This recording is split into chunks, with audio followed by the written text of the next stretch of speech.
बिस्मिल्लाहिर्रहमानिर्रहीम, अस्सलाम वालेकुम। Welcome to Civil Point. I am Abdullah Maqsood. आज हम पढ़ने जा रहे हैं बेंडिंग ऑफ बीम के बारे में, यानी कि अगर आपके बीम के ऊपर लोड डाला जाता है तो वो कैसे बेंड करता है और उसमें क्या सिनेरियोज आते हैं वो हम देखने जा रहे हैं। तो छोटी सी वीडियो है, इसको लास्ट तक देखिएगा।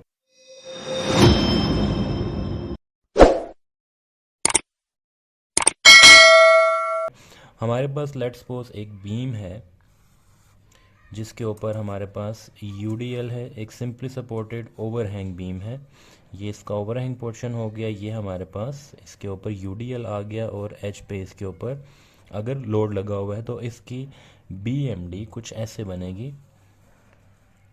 फर्स्ट ऑफ ऑल यहाँ से ऊपर जाएगी कर्व में, यहाँ से स्ट्रेट पोर्शन नीचे आएगा और देन इस तरह से ये जाएगी इसकी बीएमडी। अब बीएमडी में बेंडिंग मोमेंट डायग्राम में जो मैक्सिमम पॉजिटिव बेंडिंग आएगी वो यहाँ पर आएगी। लेट्स सपोज मैंने इसकी वैल्यू पहले से कैलकुलेट की हुई है तो वो 100 यहाँ पर आती है और यहाँ पर मैक्सिमम नेगेटिव बेंडिंग मोमेंट की वैल्यू -60 आती है। तो ये हम देख लेंगे।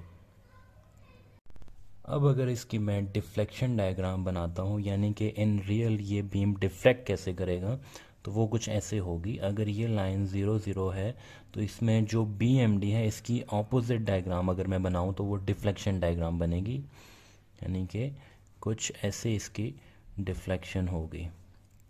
ये ओरिजिनल बीम हमारा इस तरह डिफ्लेक्ट करेगा, यानी कि यहाँ से इसकी डिफ्लेक्शन नीचे की तरफ होगी और यहाँ से इसकी डिफ्लेक्शन ऊपर की तरफ होगी। अब यहाँ पर हमारे पास डिफ्लेक्शन के दो पार्ट्स हैं, एक हमारे पास पॉजिटिव और नेगेटिव बीएमडी थी। यहाँ पे हमारे पास जो डिफ्लेक्शन हो रही है इस पोर्शन में ये सैगिंग कहलाती है और ये वाली जो डिफ्लेक्शन ये हॉगिंग कहलाती है। तो इनको मैं अलग अलग बनाऊंगा। फर्स्ट ऑफ ऑल अगर ये हमारे पास एक बीम का पोर्शन है तो इसके ऊपर जब सैगिंग आएगी तो ये इस तरह कर्व में चेंज हो जाएगा, यानी कि इस पॉजिटिव जो डिफ्लेक्शन है इसको मैंने यहाँ पे ड्रॉ किया तो ये हमारे पास सैगिंग आ गई है। अब क्योंकि ये बॉटम जो है जो स्ट्रेट लाइन थी वो ये अब कर्व में चेंज हो रही है, तो कर्व का हमेशा जो लेंथ होती है, जो पेरीमीटर होता है वो ज़्यादा होता है। तो हमारे पास इस लेंथ को अकोमोडेट करने के लिए बॉटम पे इन फाइबर्स पे टेंशन आएगी और एक्सट्रीम टेंशन वहाँ पे आएगी जहाँ पर मैक्सिमम मोमेंट होगी, जो कि ऑलमोस्ट सेंटर वाला पार्ट होगा यहाँ पे।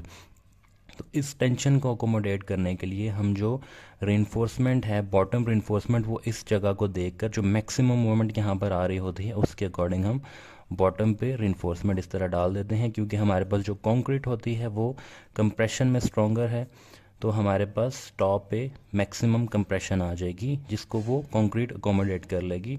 लेकिन स्टिल हम टॉप पे भी बार्स थ्रू करते हैं, लेकिन जो मैक्सिमम रेनफोर्समेंट हमारे पास होती है वो बॉटम में इस मिड स्पैन में आनी चाहिए और हम इसी के अकॉर्डिंग प्रोवाइड करते हैं maximum tension, maximum moment and then उसके अकॉर्डिंग जो हमारे पास रेनफोर्समेंट होती है।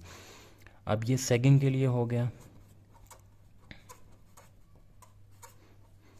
सेकंड जो हमारा पार्ट था उसको हम बोलते हैं हॉगिंग। बेसिकली यही फिनोमेना होता है, लेकिन अगर इसको आप मिरर कर लें, इसको अपोजिट डायरेक्शन में ड्रॉ कर लें तो ये चीज़ हमारे पास जो है वो हॉगिंग कहलाती है।